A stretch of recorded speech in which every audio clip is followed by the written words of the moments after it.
Good afternoon, ladies and gentlemen, and welcome to a very special episode of, I guess this is the co-op E3 2021 predictions. Um, I'm your host, Richard Billy Jr., and today I'm joined by Miss Dana Abercrombie. How's it going, Dana? It is going very well, very well. That's good to hear. We are also joined by Mr. Gary A. Swaby. How's it going, Gary? It's going good. Good to be back, and I'm excited to be covering E3 once again. So yeah, good to be back. I'm not on camera at the moment just because I'm a little under the weather, some health issues going on, but I'm good. And I'm Well, here, so that's the main thing. And I hope everyone else is okay. yeah, I hope everyone else is okay, and of course, we wish you a speedy recovery. That you do feel better, because everybody is excited, looking forward to the Microsoft show. They're hoping that I guess they want to see you when we talk about Xbox on Sunday. Oh yeah, hopefully by then I'll be feeling a bit better because I do want to turn up for that show. So like, we got some surprises planned, so I definitely want to be in good shape so that we can recap that because I know it's going to be a spectacle. Yeah, I agree 100%. So yeah, I just want to say, so first and foremost, this show is a bit impromptu. We just wanted to give some thoughts on our predictions of some of the upcoming shows. E3 is a little weird this year because, of course, it's digital. It actually starts tomorrow, which, as long as I've been going to E3, it has never been on a weekend. I mean, yeah, the Microsoft show is always on a Sunday, but the actual expo itself is during the week. So it's going to be very interesting to see how this all comes together. So today we're just going to give our predictions for Ubisoft, Microsoft, Bethesda, and the Square Enix show, because I think those are the three shows that I think everybody's going to be talking the most about. We may cover the Nintendo show in the future. It all depends, because I haven't really been following Nintendo too closely to see what they've been up to. And I haven't heard no announcement of a Nintendo Switch Pro, which everybody has been talking about. So I kind of don't really have much to say on Nintendo, but hey, we'll probably talk about them because they have a show as well next week. So stay tuned for that. Um, One last thing before we get into Ubisoft, I just want to make a quick comment. Now, I did watch the Summer Games Fest show yesterday. Um, I was speaking with a couple of our friends, Mr. Tony Polanco, one of those friends, about the show, and I have to say that I will give Jeff Keighley his props for always having these shows, but I am not a fan of the format of the show at all. And I think that if it just sticks to the video games that people are interested in, the show would be a lot shorter in length, because a 90-minute show with commercials, and then you have musical performances and all this other stuff, I think it's just way too much. All I want to see is just what is these surprise reveals. This show could have at least been, I guess, 45 to 60 minutes long. That's just my personal opinion. And I know Elden Ring was the game that everybody was talking about yesterday, obviously. Um, yeah, it looks like Dark Souls. So people who like Dark Souls will be looking forward to this game. But that was the only highlight yesterday for me. But I didn't know if Dana or Gary, you had anything you want to say about the Summer Games Fest? Yeah, like that there wasn't a lot there that impressed me or anything. Elden Ring does look great. Besides that, there wasn't too much. Of course, there was some Overwatch 2 stuff there, but it wasn't anything I didn't already know about. And I just want to say that, like, you know, I appreciate what Jeff Keighley is doing with Summer Games Fest because it could be a nice alternative to E3. And I do think that, E3 does need to feel some of that pressure to, in order for things to be a little better in the future when it does come back to being a live show. So I'm glad that there's something else out there, for us to look forward to and check out as gaming enthusiasts. But but yeah, you just gotta kind of, I guess, step it up more. And we're in a transitional year because it's just the beginning of the generation. So I understand there's not a lot out there, but I just wish the show had a bit more to it. and yeah, and I wasn't really interested in any of the live performances either. Um, Even though it is kind of cool, I guess, to incorporate other artists and things like that. But it has to be something that's going to grab the attention of everyone and not just a certain set, number of people. And also, like, what's up with this bromance with Jeff Keighley and Hideo? Like, it's, it's like you can't see one without the other these days. But it is the timeless love story that this industry needs. I guess that's what you have to say, Gary. Yeah. And just the last thing I wanted to say on that, like, because I do appreciate Hideo's work. I didn't play Death Stranding though, because it's just not my type of thing. But I do appreciate what he does and what he has done in the past, especially with the Metal Gear Solid series.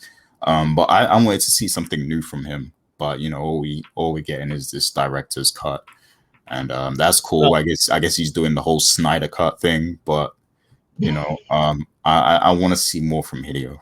That's all I'm going to say. Well, one point that I will add, and then I will go to Dana. We might eventually see something, because in that interview he did say yesterday that because of all the bad stuff that happened last year, it's causing him and a lot of developers to rethink how they make games. So I guess we're going to see what that means in the near future, but it will not be anytime soon, because we know it's going to take Kojima a while to get this stuff going. But we'll see what happens. Yeah. But we'll see in time. No, I was just going to say, I guess in time we'll see what he has to offer. But I do appreciate him because, like, he has a real creative mind, and seeing that, like, unhinged without the Konami over his shoulder, I think he can do some great work. So yeah, I just want to see him creating and doing more stuff. So yeah, I can't wait. But go ahead, let's continue. I agree. So Dana, you had any thoughts about Summer Games Fest? It reminded me of, I'm not sure if anyone has been paying attention to any of the fights that's been going on. Like, for example, the Logan Pauls and the other fights. Yeah. Remember when they would have these unnecessarily long concerts in the middle of it? And they would have the slap fighting. It was like slap boxing, and it was just unnecessary. It was drawn out, and it wasn't what people showed up for. So I really feel that, it's nice that you want to make it a big spectacle, but sometimes less is more. And if people are coming in for the games, guess what they want to listen to? The games. You can still have, like, I will maybe make it separate where you talk just about the games, and then, the next day you want to watch this concert, that's sponsored by, I don't know, Snoop Dogg, talking about whatever games, then go right ahead and do it. But you're starting to lose people when it's like a 30-minute talk about games, and then the rest of the hour is, a concert. You know what it is? It's like, and it's a good thing you brought up the Logan Paul Floyd Mayweather thing as well, because a lot of the, like, streaming is all about money now. So, like, if you're streaming something and you can bring the eyeballs, the attention, people are going to pay you top dollar for them to appear somewhere in the stream, because they know so many people are watching, and that's their opportunity to get whatever they're selling, or their art or wherever it is, exposed to a big audience. So we're in the streaming era right now. So if like anyone who's able to get those, that amount of people watching something, people are going to approach them and ask, yo, can we have a 2-minute slot to perform a song at this, just to boost our exposure, etc. So I think that's what it's about. Like, it's all about the attention, and all the people watching. They know that the people watching want to see, a specific thing, but they're all about the money at the end of the day. They're all about, the exposure. Just like with the Floyd thing, right? Like, everybody was watching to see, Floyd get knocked out, or maybe Floyd knock out Logan Paul or whatever. And they basically danced around, like, it was a dancing match. It was a They danced around each other the whole, and they did. I feel like they did that intentionally. Just like Floyd let Logan, survive the whole fight, just Yep. because they want you to watch right to the end as long as possible. Money. Because that's what it's about, your attention and the money that they get from your attention. So that's what it is. But to say something really quickly about the games part, I thought that they introduced some pretty nice games. Granted, it wasn't a big spectacle that broke waves, but I thought that the Tiny Tina was cute. The Jurassic Park Evolution 2, the ability to manage your own Jurassic Park, could have its abilities of being great modding right there. So I thought that was cute. Blood Hunt was okay. I know that was like a battle royal that they did. That wasn't bad. The House of Ashes. That was like the thriller kind of horror game. Yeah. That wasn't bad either. So they had some really great games. Obviously, Elden Ring, what everyone is looking forward to, but it wasn't something that was really that stood out. I know that there was the Evil Dead game where you could play as both the protagonist and the antagonist, like the bad guys and the good guys. Yeah. So yeah, it was. But the thing was that you just buried it with all of this unnecessary stuff. Exactly. And then that way, people, for me, that's when you end up tuning out. Because if not to compare it to the Floyd fight, but the fight the fight itself was like, for example, that or even the previous one with the other Paul brother. That thing was like, well, a 2-minute fight for what we had, this weekend or whatever it was, and then the other one was like 30 seconds, but you had like 3, maybe 4 hours of just stuff. So I think if you just narrow it down, focus more, then that way, from a promotional part, yes, I understand it's about money, but that way, that gets the people talking more. I feel I'm old, maybe not. I agree 100%. And the last point that I will make is the reason why Elden Ring was the most talked about game. It's not just because it closed the show. It's because it is the first time that George R.R. Martin will actually finish something. This is why people are so surprised. Oh my goodness, the game is actually coming. Yes, this is why. And he actually, hopefully, he finished all the work he needed to do for this game. But we'll find out about that in January. This is exactly like Elden Ring is the reason why we're not getting the next Game of Thrones book. So. We will never get that, and I don't think that he has any plans to ever release the book. It's just one long troll after another. We're never getting that. Yeah, I agree. But that's the Summer Games Fest. Now we're going to get to the 3 main shows that we wanted to talk about here today. The first show being Ubisoft, UB Forward, which takes place tomorrow afternoon. I believe the time is about 3:00 Eastern time. Yeah. And of course, as you can see on the screen right now, there's a couple of those games Ubisoft has already said they're going to be at the show. So obviously Far Cry 6, in which they had a reveal a couple of weeks. I think it's about 2 weeks ago. They had a reveal for that. The Rainbow Six Quarantine game, which has now been renamed to Rainbow Six Extraction.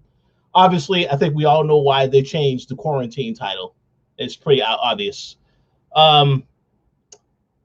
So right now, I guess we want to just talk about what do we think that Ubisoft is going to talk about. Now, let me just give a quick recap, because I know Gary asked me this before the show.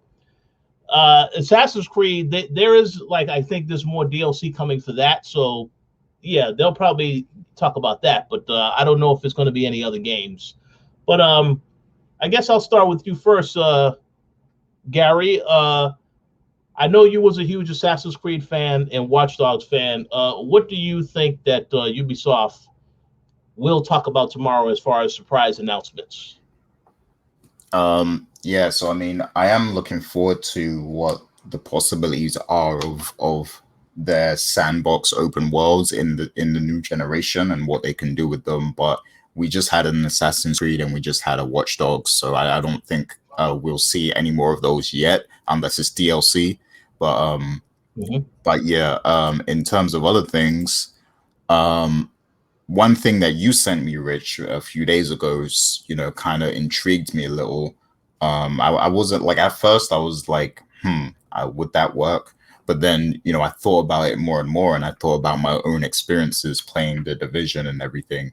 So there was this rumor that there's going to be some sort of game that's going to be sort of like Splinter Cell and the Division, kind of in one, a Tom Clancy game kind of thing. And I was thinking like, like maybe this could be something interesting. It's an interesting combination to have, the stealth of Splinter Cell mixed with like the online, grinding kind of like, level design of the Division. I feel like it could make for an interesting game if that's what they're kind of going for. Mhm. So I want to see if that turns out to be something, because I play a lot of like online games now. It's basically all I play, like stuff like Overwatch. I've been playing some GTA Online recently also, and there's a lot of appeal for online focused games that allow you to collaborate with your friends and stuff. And I know a lot of people love the what's the other game called? You just mentioned it. Rainbow Six. Yeah. I know a lot of people love that game. So, I could totally see Ubisoft putting more focus on these online, experiences. Division 2 was great. I really liked that game. I liked the first one too. So if they do more of that, then I'll give it a try for sure. And I feel like they could do a better job with these military focused games than Battlefield at this point, because I have no interest in that new Battlefield game. So Yeah, Battlefield. That's the game. I forgot. I completely forgot about that announcement this week. I know a lot of people we know are excited for that game, and shout out to those people. I may try it out, but if the rumors are true that that's going to be some trial on Game Pass and EA Play, then I will play that, and then that's it. There's no need to actually buy the game, but we'll see. Yeah. We'll see. Yeah, we'll see. And besides that, I also would like an update of Beyond Good and Evil, because it's been a while since we heard anything about that. I do remember when it was first announced. It was at E3 2017. I was sat in the media room with Max Muller. Shout out to Max. And I watched him like stand up and sort of cheer like in happiness that they announced this game, and then like it's kind of been radio silence since then. Like, so yeah, I think we're due an update now. I think maybe they were holding off for the new generation, because that gives them more freedom to run wild with the vision of this game. So now that the new generation is here, I'm hoping that we'll start to see more about the game come out, and hopefully that might start tomorrow at the Ubisoft conference. But yeah, that's pretty much all I have in terms of predictions. Okay. So Danny, do you want to go next, or you want me to go next? Didn't they say something really back in what was it, 2020? They gave like an update about Beyond Good and Evil. There probably was an update. It was an update. Yeah, but I have no idea what that update was. I think they might have like mentioned it slightly since 2017, but I don't think it was like anything. It was like just saying we're still doing the game. Don't worry. Yeah, something like that. Yeah. That makes sense. That makes sense. All right, so you want to go next, Dana, or you want me to go? Oh, well, Gary basically stole my Beyond Good and Evil too. He stole that one. That would have been. I think that could be because it's E3, so you have to you don't have to, but it would be best to kind of update people on that because it got such a huge reaction.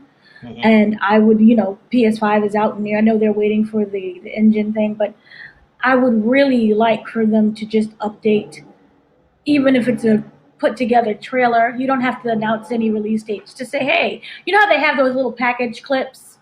So just even throw it in there with like some new footage. So that would be perfectly fine. Yeah, Far Cry 6, we already know about that. I know they're doing the whole Assassin's Creed DLC thing. They're gonna show us some of that, give us more about that. I know there was a huge kind of reveal about what was it, Battlefield? No, no, not Battlefield. It was called no, it was Battlefield. Sorry. So they'll probably update us with that a little bit more. Maybe they'll have kind of like a live demo again for people who missed it. So that would, it's not, I think because a lot of games got delayed because of the whole pandemic thing. Yeah. So it kind of shifted everyone's schedule. Mhm. So that I think is, it's going to be really affected by what we see at E3. So I think the ones that are kind of more predictable, we will see.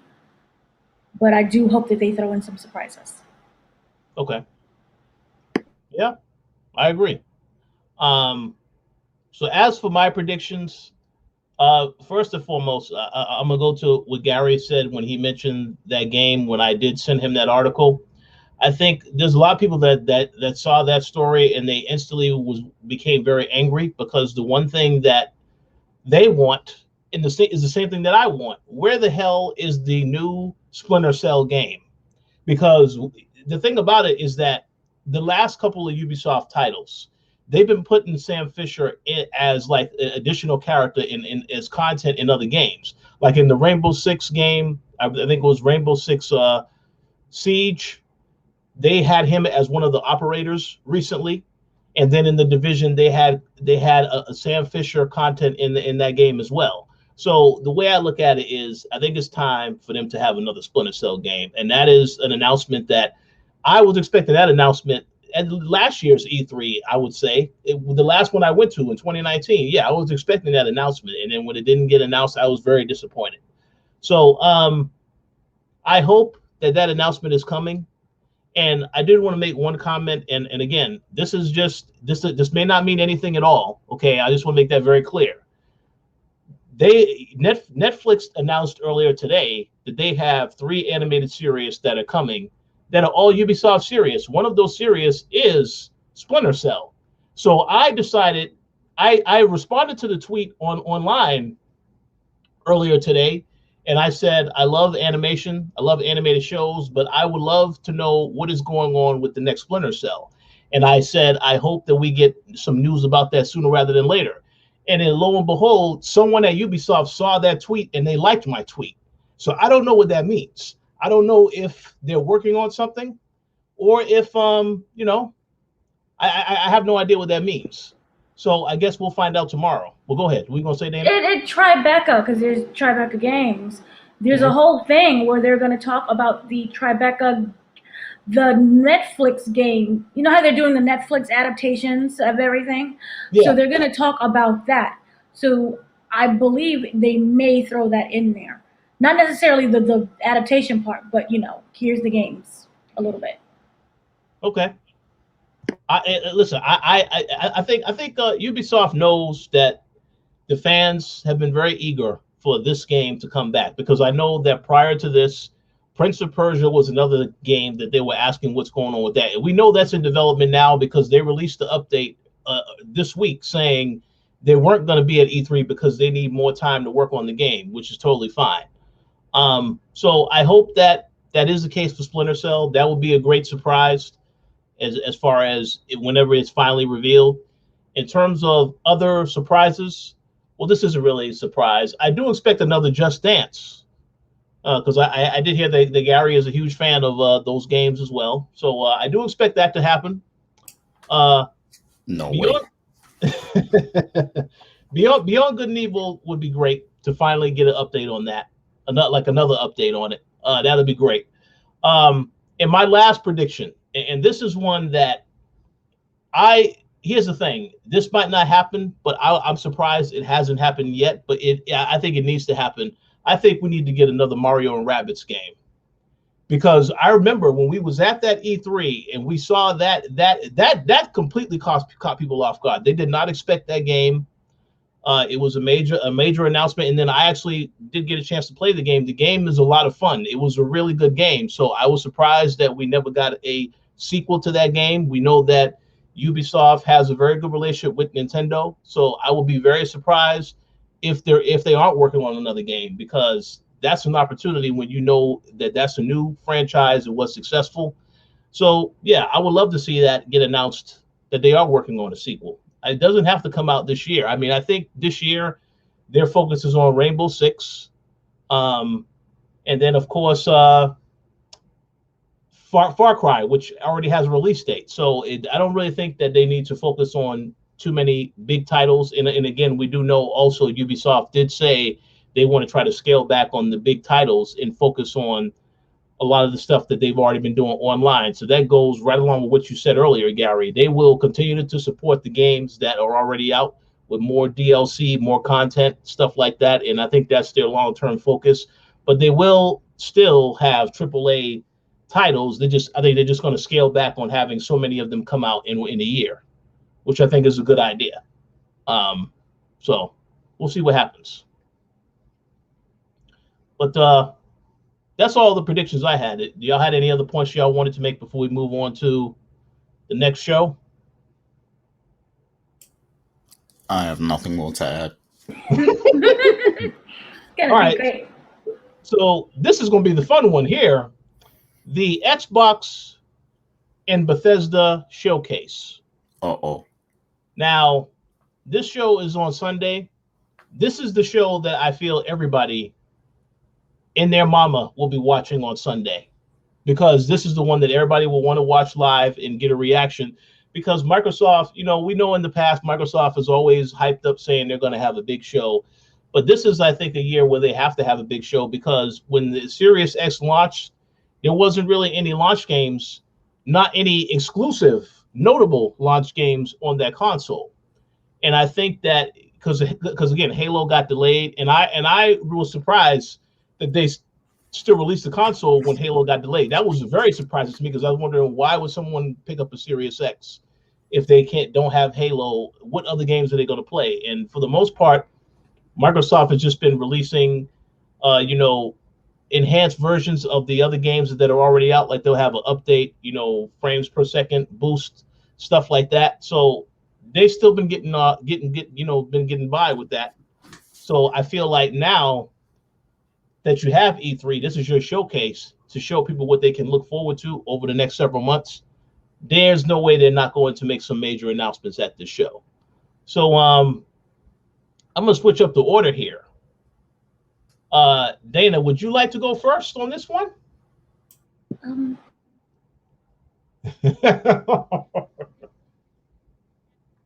Well, hold on. We can't hear you. Sorry, I don't know how to unmute. I was muted.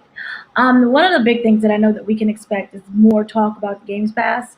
I know they kind of revealed some more content, and it is growing in subscribers. It is growing. It's making a lot of money just in general. So I think that they're gonna talk more about that as well. For the actual thing, I think that didn't they say they acquired, what is it, ZeniMax? Yeah, that's the company behind Bethesda. Right. So we're gonna just get a lot more of, I don't know. I think that it can be really unpredictable compared to what we've seen in the other ones.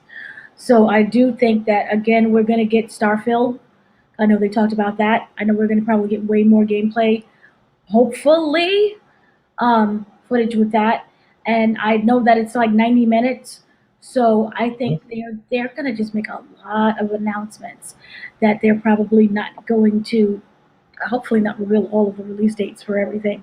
But I think it'll just be really unpredictable. It's really hard. I think if you throw every game in there, you'll win automatically. Oh yeah. But we also, Doom and Fallout, things that we already know.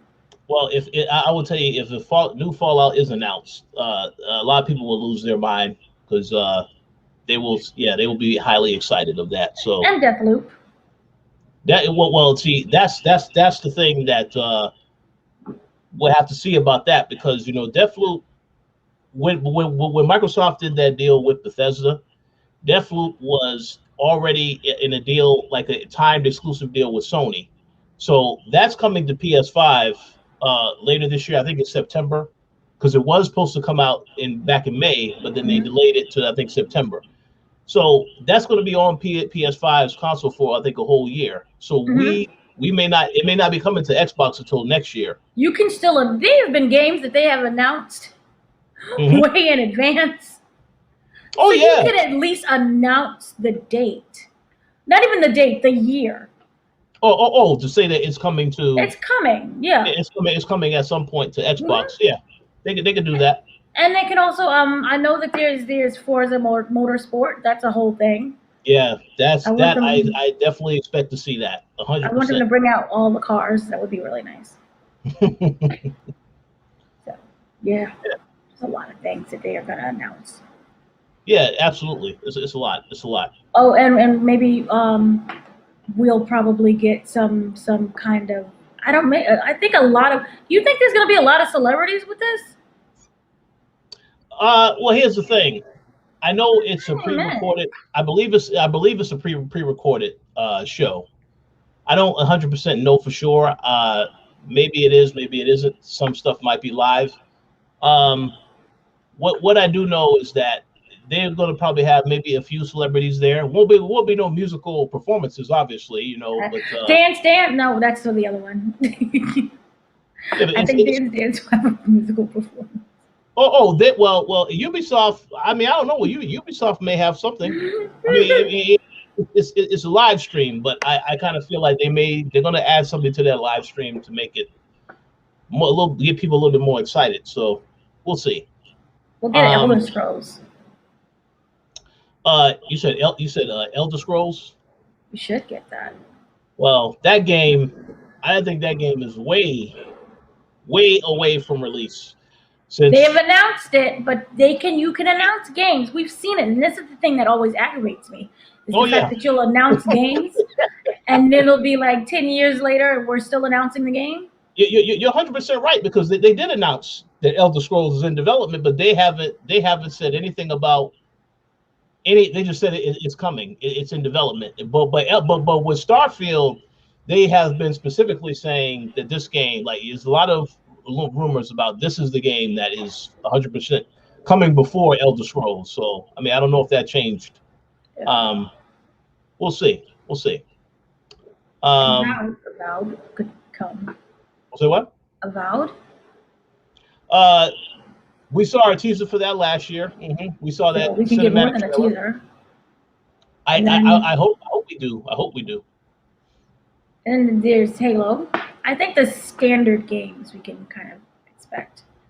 They have to say something about Halo. Halo has to be at the, yeah, that has to be, and I would say that's their end game. Either you open with that or you close the show, and it's in a major way. But we'll see. But then if it goes first, then who would be the closer? If I had to make a guess, Starfield. But even when everyone knows about, because everyone knows about Starfield, wouldn't that be the first one? And then you close with Halo with the, oh my god. But see, that's the thing. We haven't seen any gameplay for Starfield at all. Nothing. We just heard it's in development. What you say, Gary? Everyone knows about Halo 2 though, and we're expecting that. So I think Starfield will be like the least. That'll be a surprise. It'll be a surprise, especially if we see gameplay and it looks incredible. Like, that's gonna blow people's minds. So. Didn't people think that Avengers had great gameplay? Yeah, Avengers. That was a fantastic game. You said you enjoyed that game. See, look, okay. I played that like a year before it came out, when it was supposed to be bad. Yeah. Okay. Well, we'll see. Okay. Any other thoughts before I go to Gary? Okay, Gary, let's hear what you have to say about the Xbox Bethesda show.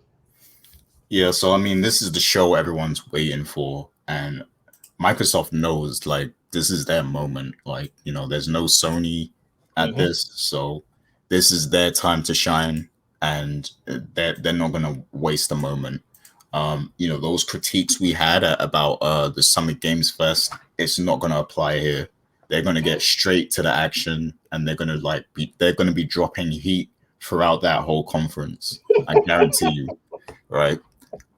So here's some of the things I'm expecting to see. Now, obviously, Microsoft has acquired ZeniMax, which includes Bethesda. So we know that we're going to see a lot of Bethesda IPs. And one studio that Bethesda has that people are underestimating is id Software. And one of the IPs that id Software has under their belt hasn't really had its moment to shine in a long time. And I think now is the time to bring it back as a Game Pass exclusive. And I'm talking about Quake. Now they did have a Quake game that came out the past couple of years or something like that. And it was cool, but it wasn't anything that could compete with the likes of Call of Duty and what other shooters we got out here? Battlefield, Apex Legends, those sorts of games, right? Overwatch, so I think we're getting a new Quake, and it's going to be at a larger scale than that other Quake game that came out. This is going to appeal to the mass mainstream. This is going to be like the next Overwatch kind of game. So I think we're going to see some sort of announcement like that. And, it will be available on Games Pass, and you can play it on PC and Xbox. So I think we'll get some sort of announcement like that. It's probably too soon for another Rage, so maybe not yet, but that's also another option that, Microsoft could go to down the line, is another Rage game. But we might not see that right now, because it's too soon.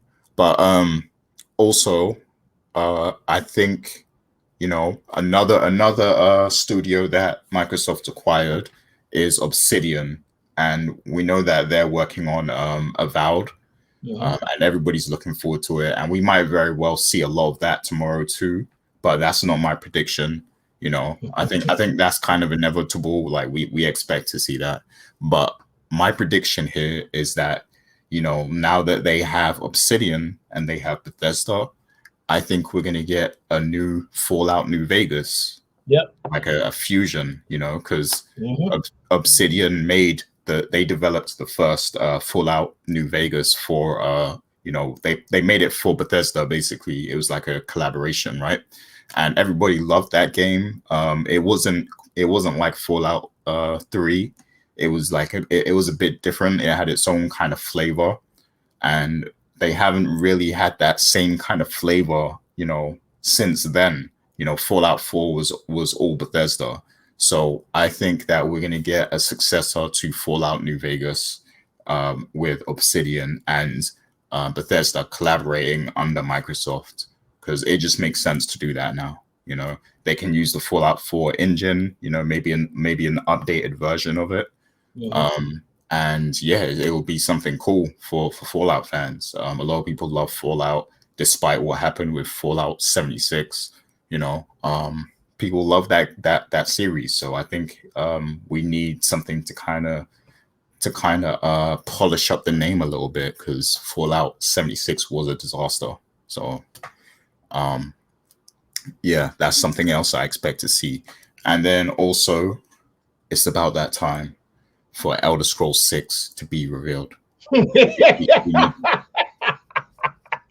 Obviously, they already revealed it. We know it's coming, but it's about time we see gameplay. Like, we need to see this blown wide open. And I know they have Avowed and people compare them and everything, but I mean, why not? Like this whole Microsoft thing is about, they have so many different studios now. They have so many different IPs now. This is them showing that they have variety now. They have everything a gamer could want. They have it under their umbrella. And sure, Avowed might look similar to Elder Scrolls, but it's not Elder Scrolls.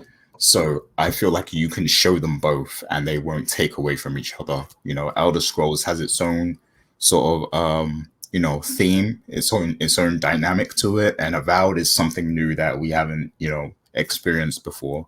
So I think there's room for both.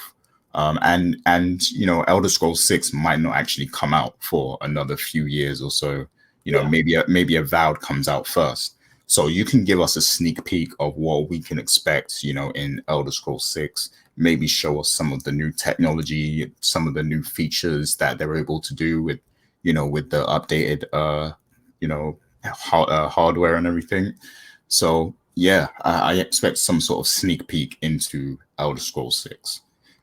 Maybe definitely not a release date, but just something to keep our taste buds satisfied.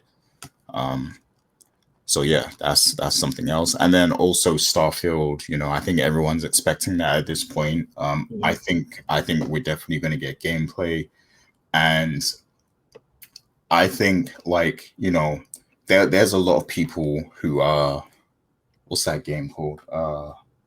There's a lot of people who are waiting for Star Citizen, right?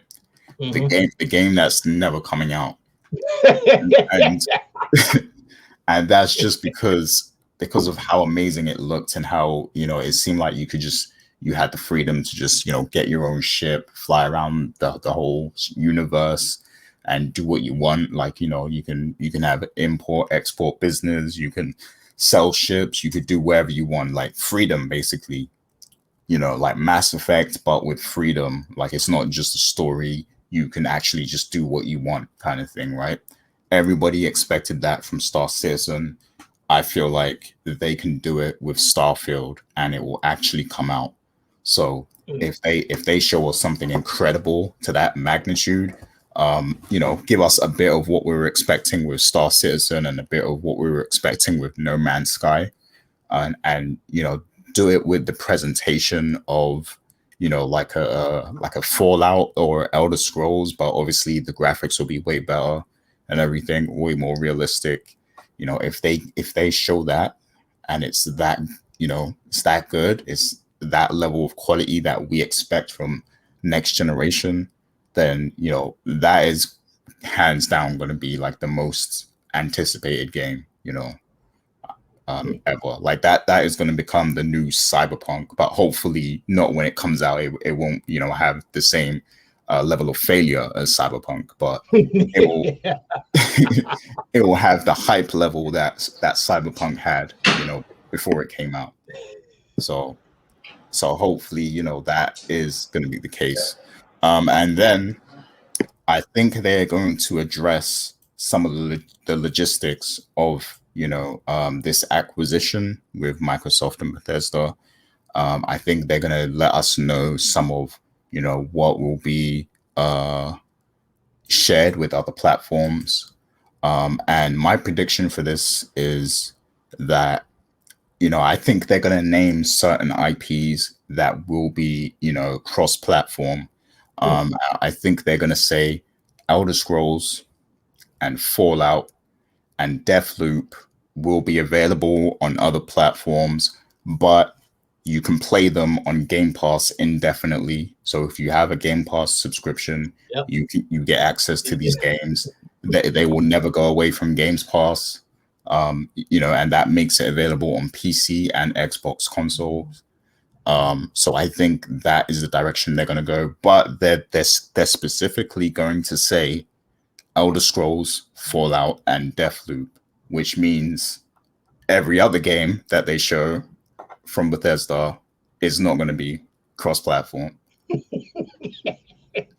So that I think that might be the direction they go, where they say certain games, which might only be 3 of them, will be available on other platforms. And from a business perspective, I think that makes great sense because you're making the games available elsewhere, which means they can profit from the sales that Microsoft can profit from PlayStation sales of Elder Scrolls, Fallout, and Deathloop, right? They get the profits of that, but also they're undercutting them at the same time. Like they're basically, they're basically saying like, why would you buy this over there when you can just pay for this service and you get all of these games? Like, so it's like it's the perfect, it's the perfect I was gonna say, curse word, but I'm not going to, but it's the perfect is the perfect way to, deceive the competition. Like, it's like, okay, you guys can have these games, but the people are going to want to play them on ours anyway, just because of the value that we're offering. So yeah, I think that might be the direction. And then, there's going to be a lot of stuff that doesn't actually come to the PlayStation. So it's just, they're going to have so much, variety on Games Pass that eventually you're just going to be like, why don't I subscribe to this? Like, because there's no reason not to anymore, because there's so much stuff available there, So yeah, I think that's going to be the direction. And of course, we'll see a lot of other stuff too. We're going to see Halo likely. A lot of people clowned that game last time they showed it and everything. And they delayed the game, rightfully so. I think CD Projekt should take a page out of Microsoft's book, and they should have delayed Cyberpunk. But yeah, I think we're gonna see what Halo looks like now, on the Series X and everything. Yeah. Impressive. It better look impressive. That's what you said, right? It better. Yeah, it better look impressive. But yeah, and then we'll probably see some other, some of the other usual suspects from Microsoft, like Forza, and things of that nature too. But those are my main predictions. Okay, so let me start off by making a quick comment. Go ahead, Dan. You was gonna say something. Sorry, I was gonna simply say, Keanu should come in and just apologize for everything that happened with I'm sorry, guys, I got it wrong. Well, that would be hilarious if he did that, because I don't think Cyberpunk wants him to. They wouldn't want him to do that. So that would be funny if it happened. So before I get to my prediction, let me just make a quick comment. 2 comments. I noticed that you and Gary both said Elder Scrolls. So I'm going to say here, and I will timestamp this at 6:11. I'm going to say sorry, 5:46 p.m. on 6:11. If Elder Scrolls is revealed, gameplay or whatever, and they announced in any fashion, then I will get that game for both of you. I will pre-order the game for both of you. Wow. Because I honestly feel like I don't know if Bethesda Game Studios develops the series, because I haven't been following, but I know that they have been adamant that Starfield, in the past they have said Starfield, that is the focus right now. So if they are working on Elder Scrolls as well, that I'll be very shocked, because I have no idea what. Oh, there you go, Dana. That's great. So we'll see what happens.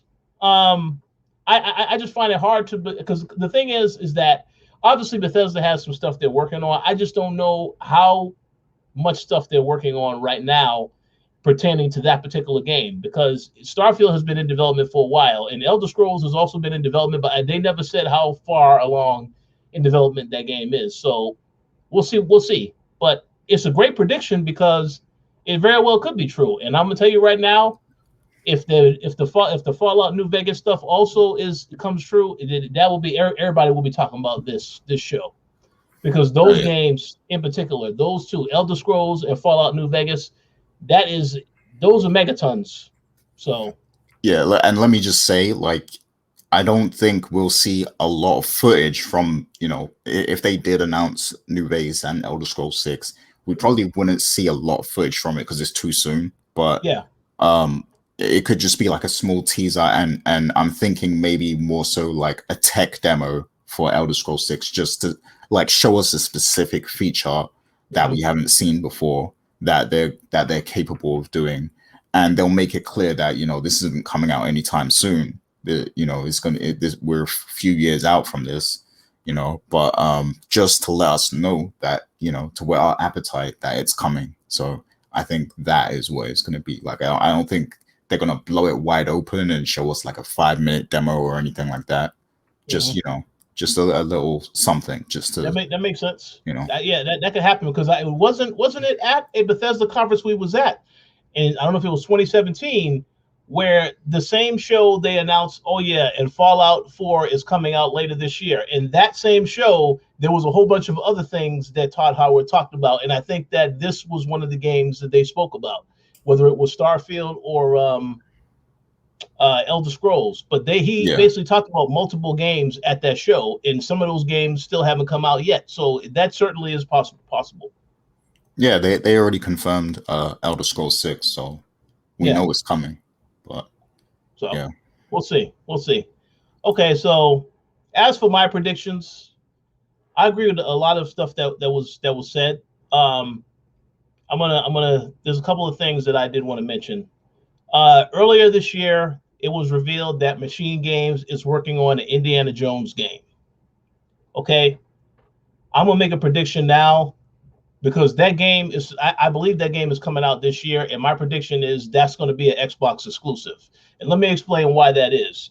If you think about the Uncharted games that are on PlayStation, if Microsoft has never had any of those types of games on their platform. So this is an opportunity for them to change that. If they make that an Indiana Jones game as an exclusive to Xbox, I think that'll be a very, very big deal, because Microsoft typically has first-person shooters. Now they have the RPG game on lock with all the studios they got, but they do not have that type of action-adventure game. So I think I could definitely see that happening, because I do think that Indiana Jones game is coming out this year. The only question is it exclusive to Xbox, or is it going to be on every platform? And I noticed that when they made the announcement, I didn't notice anything about PlayStation in any of the materials when they talked about the game briefly when they made the announcement. I didn't see any information of this on the PlayStation blog, none of the other, nothing to that effect. So that's why I think it could be coming to Xbox specifically, but we'll have to wait and see. I think that's going to happen. I also think that Wolfenstein 3 is in development, because it kind of feels like the last game they did with the two daughters wasn't really that well received compared to the other main games in the series. And Machine Games already said that that story was meant to be a trilogy. So I think that's the type of game where I would expect some type of teaser, but there's no way that game is coming that soon, because all they're focused now on is the Indiana Jones game. But I do think a teaser for that is possible. In terms of other things, I expect to see Hellblade 2, because last time we saw Hellblade, just a cinematic trailer, I expect to see some type of gameplay, because this is a game that's not coming out until next year. Now, obviously, because of the pandemic, it's probably not coming out next year. Like Dana said earlier in the show, a lot of stuff probably got pushed out further. But the thing is, we've never seen any type of gameplay for Hellblade 2 yet. We've been seeing them go on location and they shoot footage and stuff of the actual actors and actresses basically in the role, but we never saw any type of gameplay, anything. And this is a game that's also being made in Unreal 5. So I fully expect we'll get some type of update on that game. I would hope that we get some type of gameplay, but I think that game has to be there, and it has to be there in a big way, because that's, again, another game that differentiates Microsoft from everybody else. Because when you think of Xbox, you're thinking of first-person shooters, the RPG stuff. You don't think about these other type of games. So I kind of feel like Microsoft, yes, they'll have Halo, they'll have Forza, but you have to have something that's also different from what you normally would have that is considered a big deal. So I think it's possible we see that. The other thing that I did notice is that when they had the show last year, there was a lot of studios that they acquired I'll get into that in a second, but there was a lot of other studios that they had that were not in the show last year at all. So there's a couple of studios that we have no idea what they're working on at all. For example, the devs that made We Happy Few, they've been working on something, and we haven't seen anything with or heard anything about what they're working on. And that they've been working on something for at least, I want to say, almost 3 years now. So I fully expect that to get revealed, whatever it is they're working on. And then they have other studios that have been very quiet. So I kind of feel like we'll get an update on a lot of these projects, because I think we're overdue. Like the Fable game that we saw last year. I have no idea how far in development that game is in. It kind of feels like last year is when they started working on the game, but it's no telling, because I mean, I can see a lot of articles online for rumors and stuff, but there's no telling if that's actually how long the game has been in development. So, but yeah, I just think, in my opinion, Microsoft, this show on Sunday, this has to be about having a very strong first party lineup showing, because we already know that up to this point, there's been third party games that have come out on the Series X.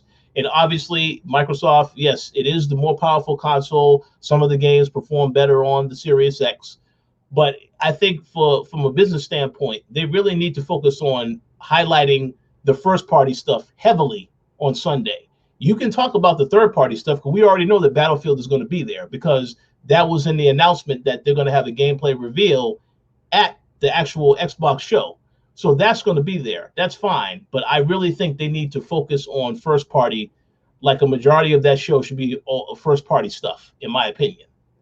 But pretty much, I think that's all the predictions I have for Microsoft. It's very exciting, like I said, because you have no idea what some stuff that they're working on. Like, we know stuff that is in development. There's a lot of stuff we don't know. And I kind of feel like it's exciting, because it's going to be very interesting to see what all this stuff is, or at least get an idea. And as I believe you both said, this is a very important show for Microsoft. They have to come out guns blazing, because there's no competition. And this is your opportunity to really make a statement. Again, also because when Series X launched, there wasn't no first-party games that launched with the console that actually was new games. So, yeah, I feel like you definitely have to make a really huge statement with this show. So I look forward to seeing what it is. And, of course, I know everything isn't coming out this year. There'll be some stuff delayed. But I think you need to talk about what's coming this fall and what's planned to come next year. And you can throw in teasers of stuff that could come a lot later. But I just feel like they have to really convince those that actually was able to get a Series X, this is why you bought the console, and now we're going to tell you why you should keep the console. So we'll see. Yep, for sure. And they'll also be playing up Game Pass a whole lot, like they always do. Yeah.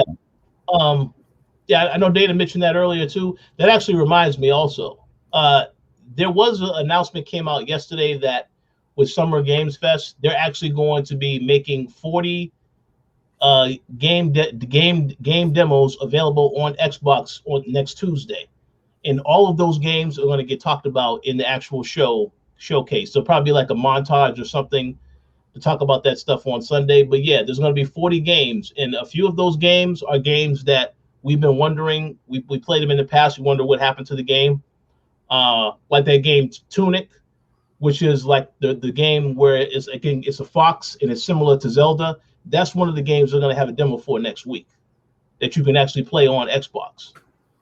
So I'm looking forward to that. But yeah, I think I'm looking forward to seeing what Microsoft has planned for Series X as well as the show. Yeah.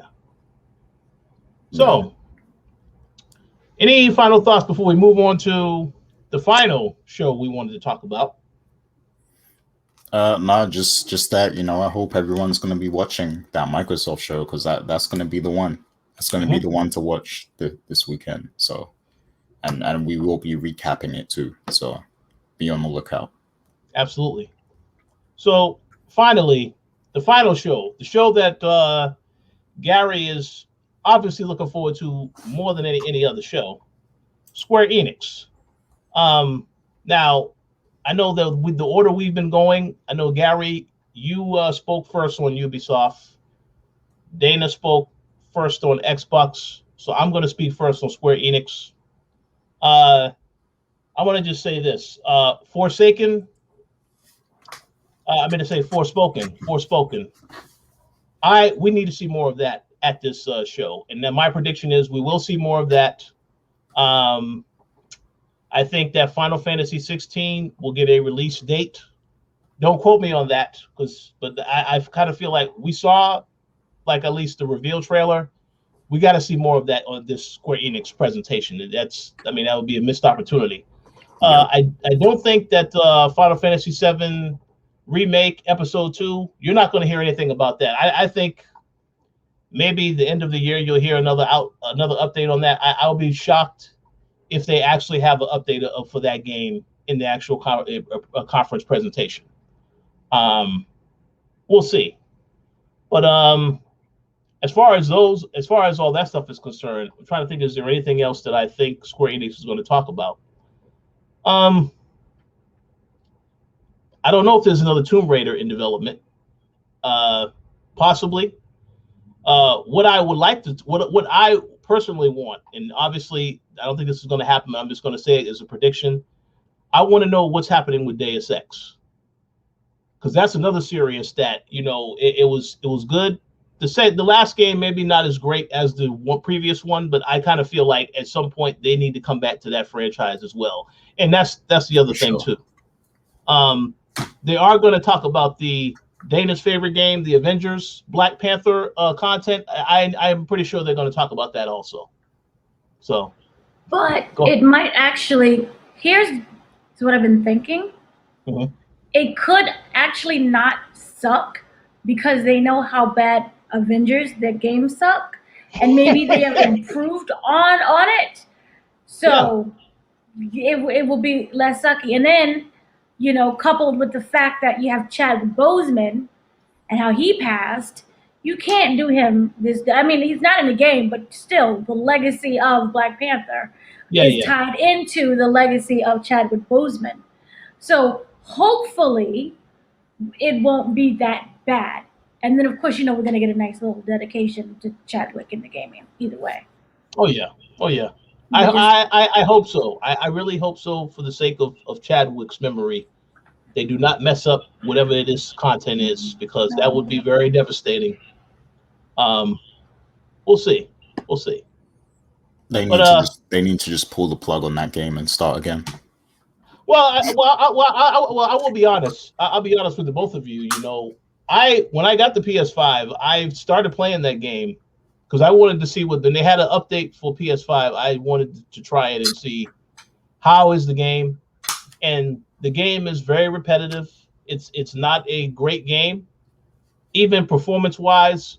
It has issues on the next-gen consoles. But for whatever reason, it's just a game. If there's someone that likes to play a game where they just like to grind for the whole game, then that's a game that they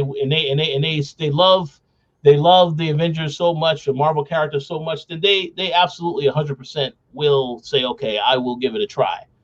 The story, the campaign of the game, it was okay, but again, because of the repetitive of the actual missions, that's what makes the game feel like this is just they could have did so much better. What they have in the source material, they could have did a lot better.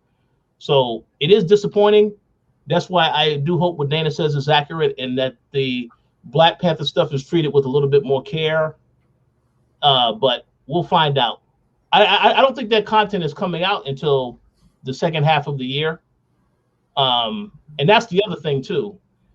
Whenever you release one of these type of service-based games and you don't have constant content updates, then you lose the player base. Because there was an article that came out, I think, a few days ago saying the player count on Avengers game is horribly low right now. So, yeah, they need to, you have to keep people engaged when you decide you're going to make that type of a game.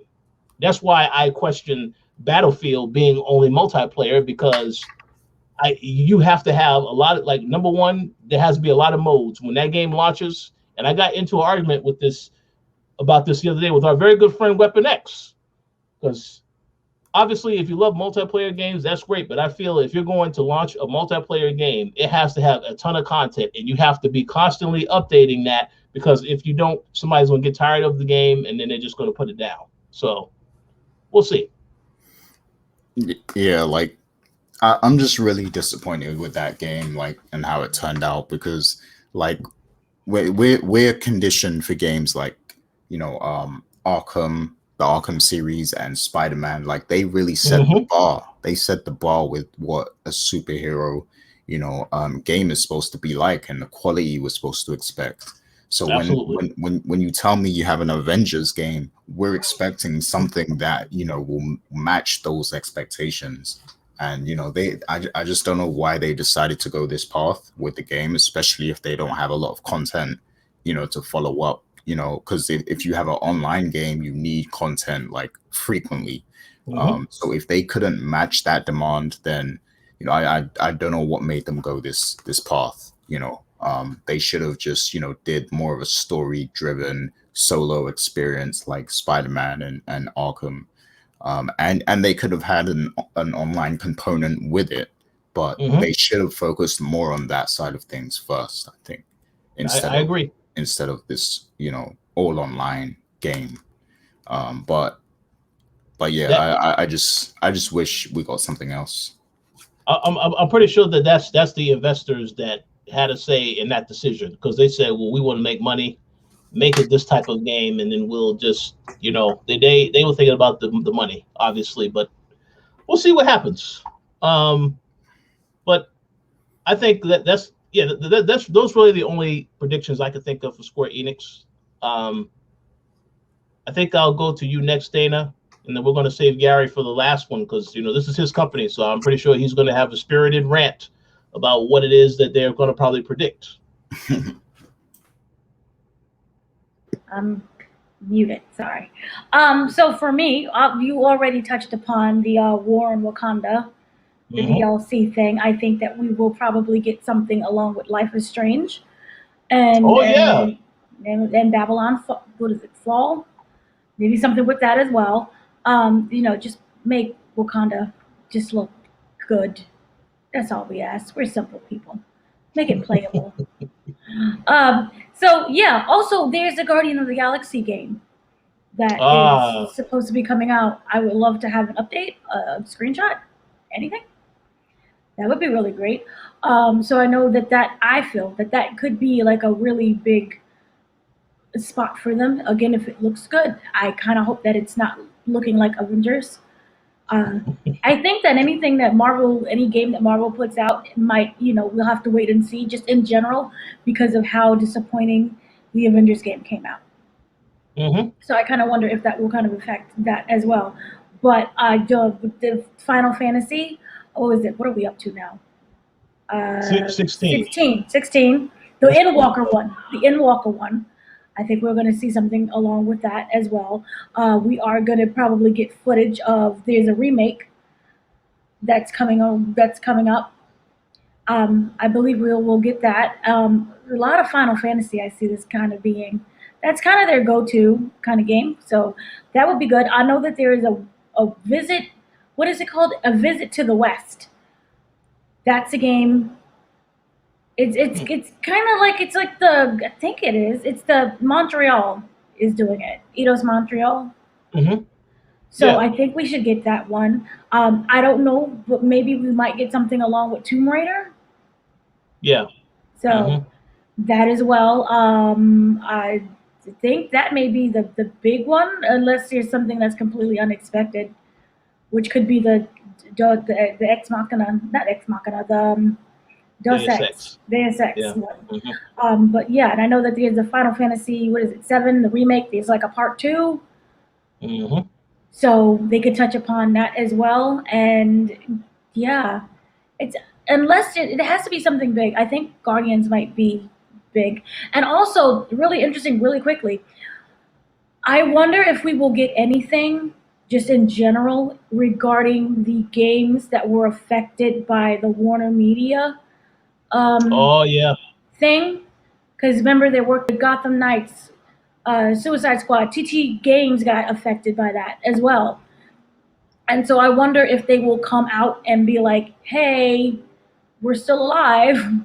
Don't forget about us. Because, there was a lot of things that was affected by that acquisition. So Mm-hmm. I would like for them to come out and say something. because it put a lot of people at rest. It put them at rest.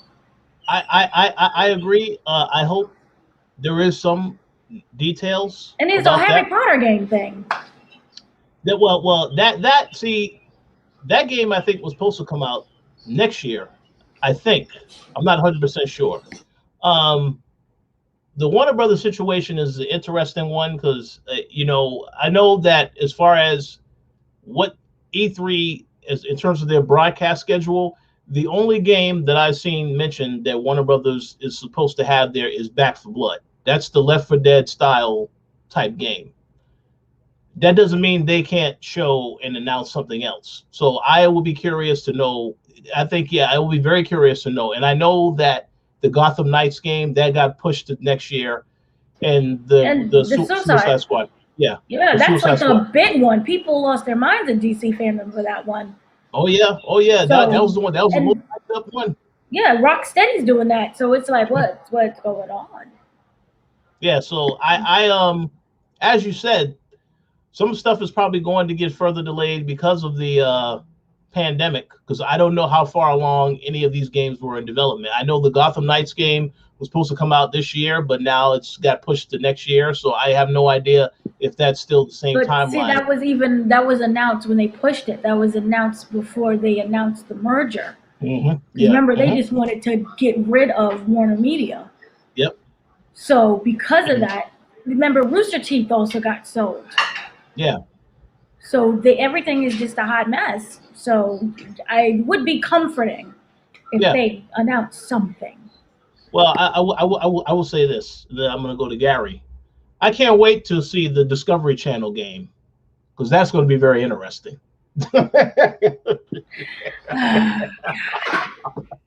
Good Lord. You joke, but it might be a big thing. We might get a 90-Day Fiance coming to a PlayStation 5. Wow. We got that KFC game, so why not a 90-Day Fiance game? It's possible. It's possible. We'll see. Okay, Gary, Mr. Square Enix, Mr. Final Fantasy. What are your predictions for Square Enix's show? So yeah, you took one of mine, but that's all good. So I definitely think we're gonna see something from Eidos, and that's most likely gonna be Deus Ex, just because I feel like this is the perfect timing for another Deus Ex game. We had Cyberpunk, which was a disaster, but it showed, like, the hype level for Cyberpunk showed that people want this style of game. They want this style of immersive techno thriller type experience. So I think that, they can do that with another Deus Ex. And, for anyone who's not familiar with these games, go back and play Human Revolution and Mankind Divided, because they were great games. They were everything Cyberpunk was trying to be, in a sense, with the storytelling and everything. And in terms of, like, immersion and everything like that, and the RPG elements, they were pretty on point with it, with what they achieved with those games. So if you haven't played those games, I definitely go back and experience them, because I definitely feel like CD Projekt was even inspired by those games. And even the old Deus Ex games from, like, back in the day, a lot of people tell me those were incredible too. So one day I might go back to really play those old ones properly. But yeah, I think it's time for a new Deus Ex, and it's a new generation and everything. Mm-hmm. They can do some incredible things with it. So I hope that we see a new Deus Ex. It's definitely about that time. And aside from that, of course, we'll see some Avengers content, probably the Black Panther thing. That makes sense. And in terms of what I'm excited for. Now, Final Fantasy VII Remake has taken up a lot of our attention when it comes to Final Fantasy. Like, obviously we got the game last year, and we know that the the new update for that game is coming out, and it's going to have Yuffie in the DLC pack and everything. I'm sure that's going to be amazing. I don't have a PS5 yet, so I'm going to be missing out for a while, but eventually I'll get to it. I don't think we're going to see anything new for in terms of Final Fantasy Remake Part 2. I don't think we're going to see that yet. But what people have forgotten about is Final Fantasy 16, which has already been announced, but nobody's talking about it because everybody's so focused on 7. And that's understandable because 7 holds, a special place in our hearts. It's like one of the best Final Fantasy stories, hands down.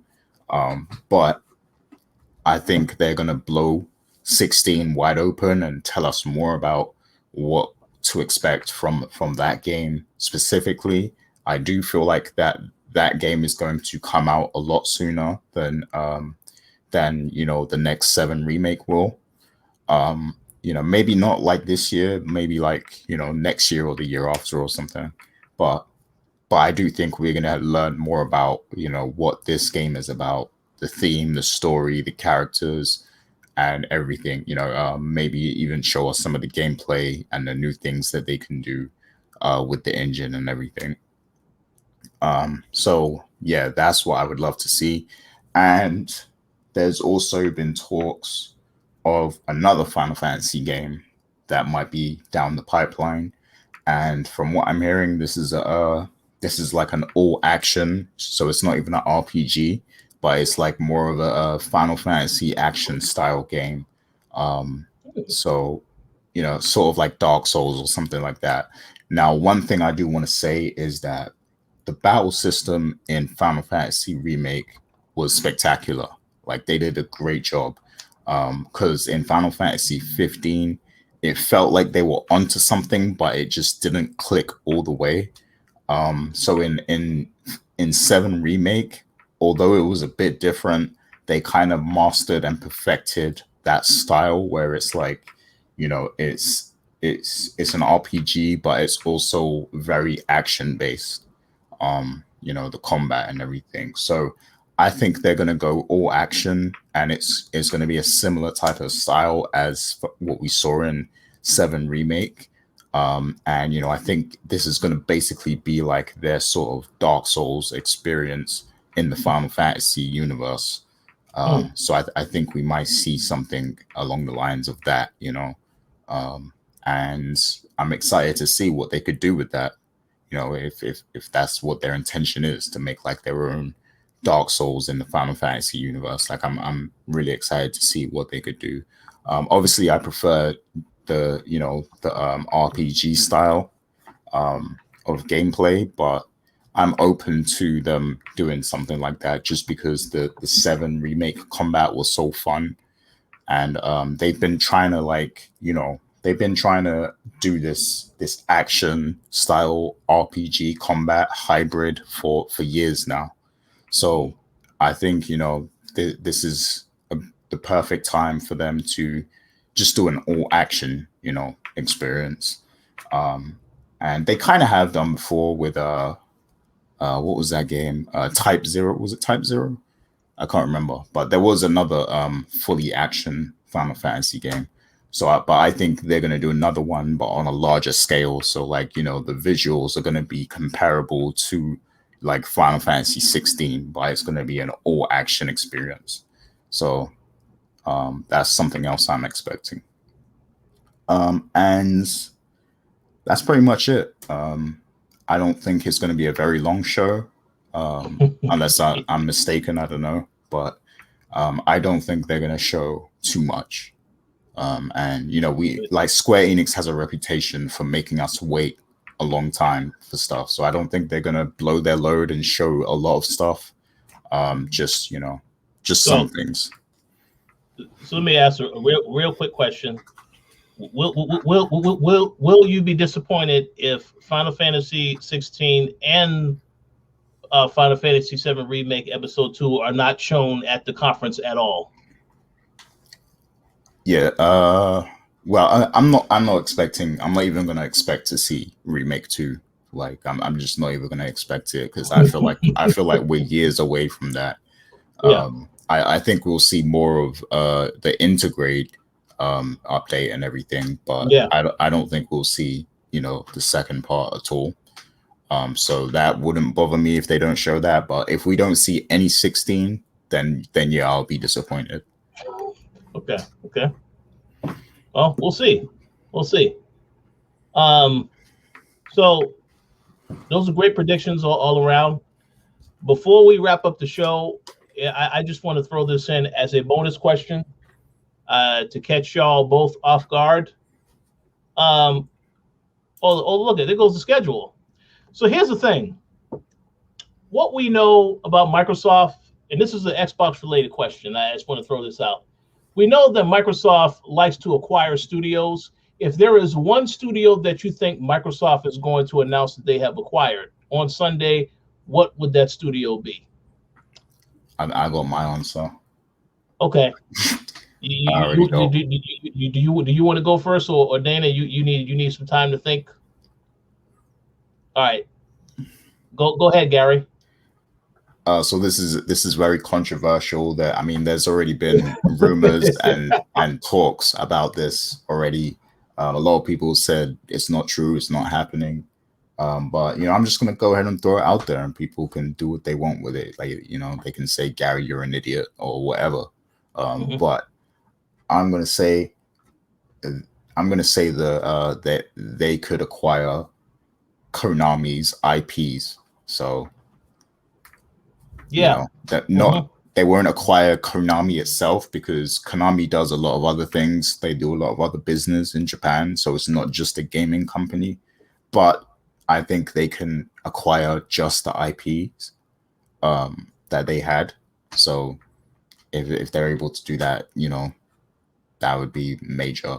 But yeah, I think overall Microsoft is in an acquisition mode right now. So I definitely think there's more studio announcements on the way, but that's just the one that came to mind, you know, like the Konami gaming division, basically.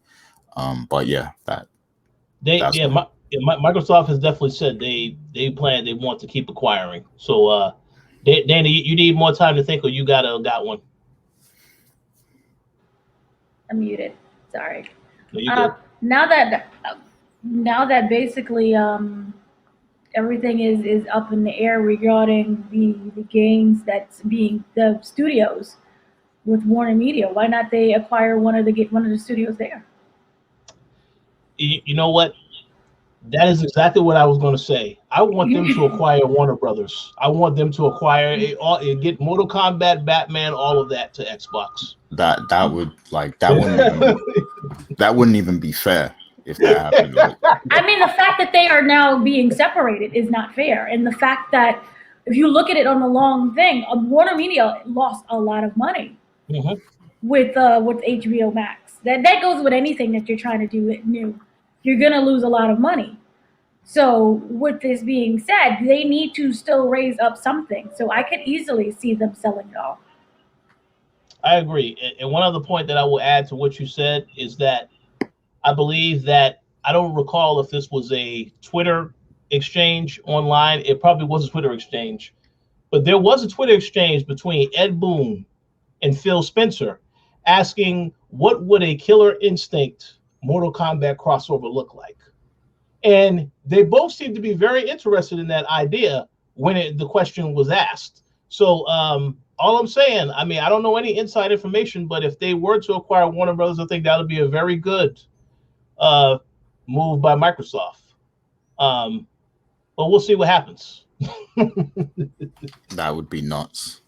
Yeah, I mean, if that happens, like you guys said, and they buy these Warner properties, like Microsoft runs gaming, like that's just what it is, like because that's insane, you know. If they have Bethesda, Obsidian, you know, I know I'm missing some more, and Warner, like that would be just insane. It's possible. And another, like, this is another one that came to mind, right? Because this studio is very vulnerable right now. They have a lot of debt They have a lot of financial problems. They have Uh-oh. a lot of government issues going on right now. So like they're in a space to be brought out. CD Projekt, like CD Projekt, yeah, they The are Witcher. they are dirt cheap right now. Like Microsoft could afford that. Like they could they could use the money that's lost in their couch at the at the studio, Microsoft Studio or whatever, like, and just buy CD Projekt, like, and own The Witcher and Cyberpunk. So they need Microsoft to toss them a coin, right? Toss them a coin for some so that they can get themselves out of debt. Well, I will say this. That'll be a very interesting move because this is a company that destroyed a lot of their goodwill with Cyberpunk. So I kind of feel like that would be a hell of a move if Microsoft was to acquire them, and then they're able to somehow help them get back to becoming a company that has a good brand name behind it. Yeah, and think about it. Cyberpunk was pulled from PlayStation Store. Yep. But it's still on Microsoft. So and CD Projekt are probably very upset at Sony at this point, because they've missed out on so much money from it not being available on the PlayStation Store. So they would be open to it because it would solve all their problems. Like, they do have a lot of problems right now with trying to keep up with the demand of making the game better, and the government is actually like involved and watching them and everything. Like, they need to be brought out. Like, so Microsoft will be doing everything. That's a great point. These are great points. So hopefully, maybe that could be their saving grace. I have no idea. They did also had a marketing deal with Xbox, because I remember they had the Cyberpunk Xbox consoles as well. So yeah, that would be great if that happens. But we'll see. I just kind of feel like Microsoft, they definitely going to announce some acquisitions on Sunday, though. I think, because I know that Phil had an interview as recent as a couple of days ago where they mentioned in that interview they want Xbox, they want what they're doing to be everywhere, but they also want to acquire more studios. So we have to see what that means, for sure. Yeah. So on that note, any final comments before we wrap up today's show? Nah, just this should be an interesting E3. This is like the first digital one, right? First all digital E3. So yeah, it's gonna be interesting to see, how this pans out and everything. I think Dana was gonna say something. No, it kind of, because of 2020, it wasn't anything really. Yeah, they canceled. Mm-hmm. They canceled it. Yeah. So wait, I do have a question. Yeah. I know a lot of things because of COVID, people have like reimagined stuff just in general. Do you feel that the actual physical E3 is dead? Yeah, I do. But see, here's the thing. It's this is hard to answer, because I feel like when we went to E3 in the past, Mm-hmm. it was just great to go to an event and then you see people who you've only talked to online, especially with everyone at the Koalition. That was the time of the year where I could look forward to seeing everybody in person and hanging out. So and then of course our other peers in the industry as well. It was a great opportunity to do that. But the thing is that every year you go there, it's expensive. It feels like it gets more expensive, to get a hotel or whatever. And then the thing is that as we saw over the years, like there's a lot of times where we would go, like you would think you're going to play a demo of the latest game. You go to E3, you're basically sitting in a presentation watching the devs play the game. So it kind of questions, why am I here if I can't actually play the game? So I kind of feel like E3 would definitely need some changes moving forward if it was to ever get back to being as fun as it was when I went to the first couple of E3s several years ago. Mm-hmm. I know Gary was with the Koalition, I think, a year longer than me, so he possibly his first E3 was, I'm pretty sure it's significantly different than how it was with the last show. Oh yeah, for sure. But my answer to that question is, I think E3 needs to have some significant changes. I think that the fact that Sony is not at E3 and they've been having these showcase events, Nintendo has their own showcase event as well. That tells me you don't need to have an E3 when a publisher can just announce whatever they want to announce on their own time and just show it that way. Especially because, again, if you're not able to play the game to actually go to an appointment, then it defeats the purpose of having the actual event. But that's just my opinion. I think E3 definitely 100% needs some changes, and if it's not going to change, maybe it's best if it doesn't happen. That's just my opinion. So would it technically be more profitable for them just to get rid of the E3 itself and you just have everyone do their stuff independently? It would be more profitable for the publishers for sure, because it's cheaper for them to all do their own thing in-house than have to buy space at the convention center and and pay all their staff to go there and manage it and everything.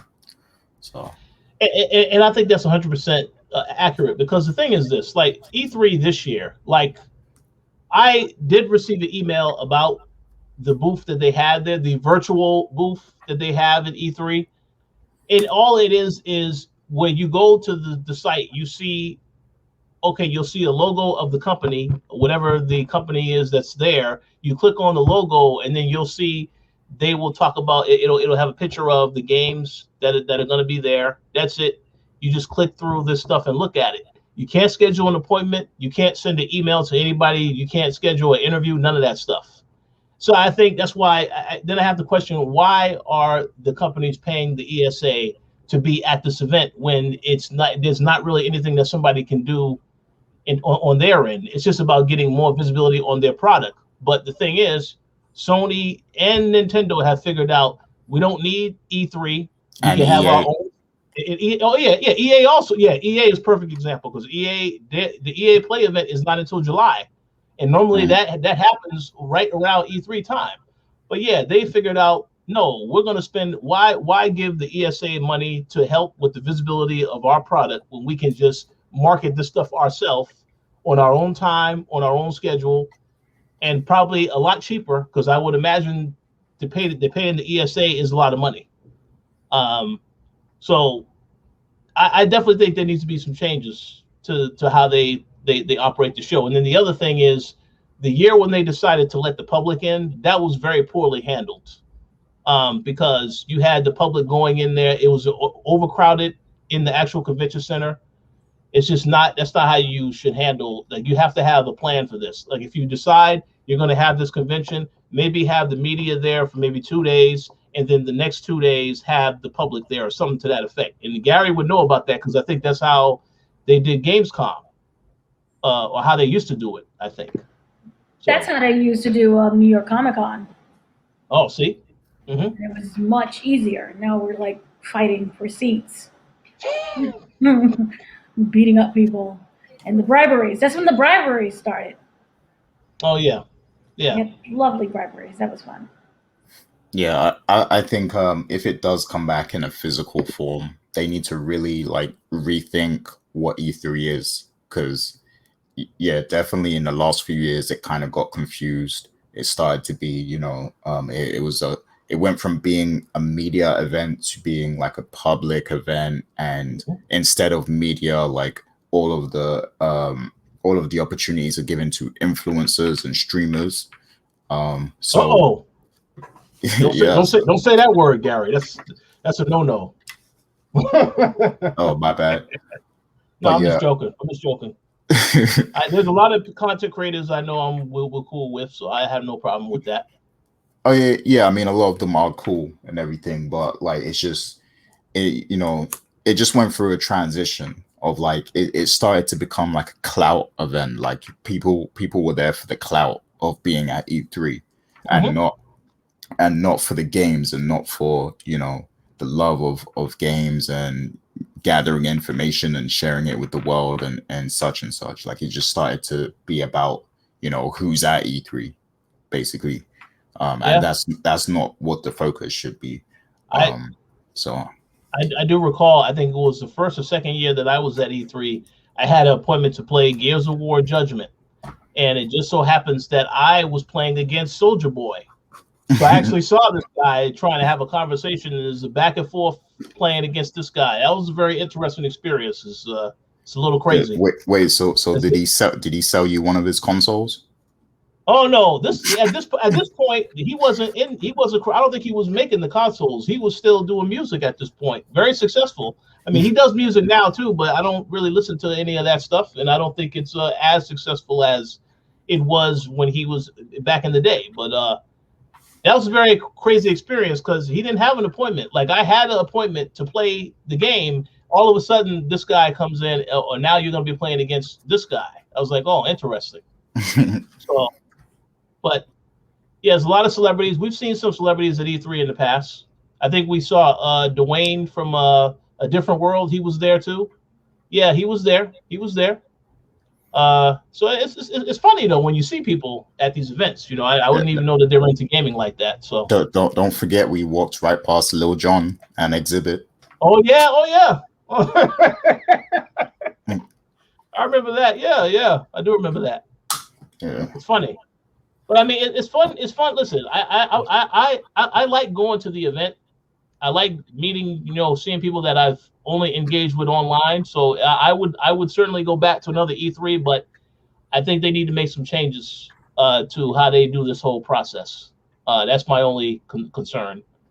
But we'll see what happens. Yeah, for real. So on that note. Any final words or shout outs before we close out our show? Go ahead, Dana. No, just thank you to everyone who's been listening and who watches our content. And we'll be back with predictions. Not predictions, I said predictions. With the actual thoughts on the reactions to the conferences. Absolutely. I'll also go next. Give a shout out to everybody that has been checking out the channel. I know we've been doing a lot of the entertainment stuff. We do have a Loki show that looking forward to doing tomorrow. We will be filming tomorrow for that. And I already gave my spoiler free, which was really hard, but I gave the spoiler free review. It's like you can't say anything. No Infinity Stones, not even a cat. So yeah. Yeah, absolutely.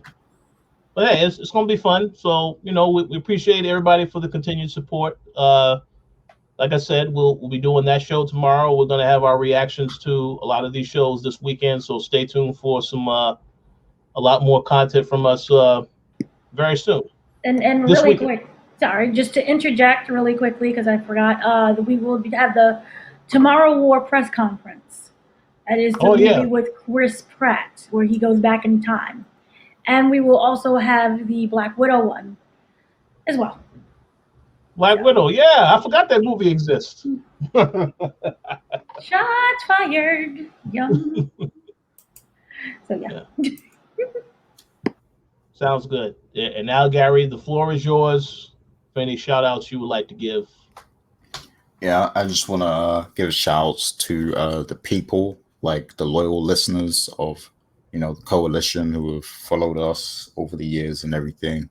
I know I haven't been around much recently in terms of like talking about games and stuff.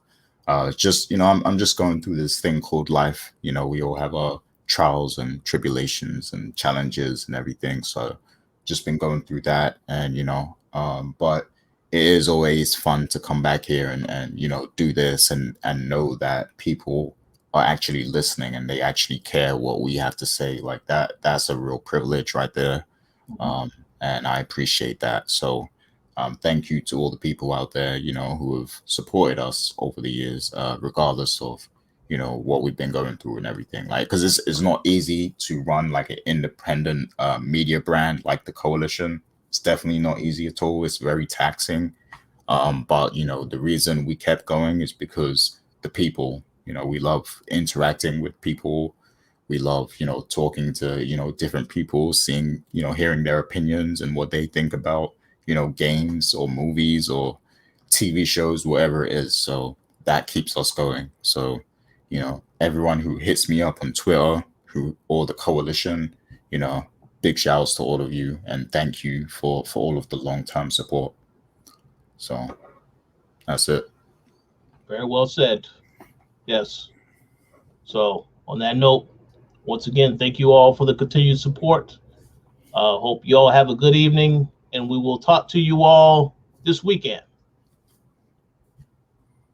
Peace out.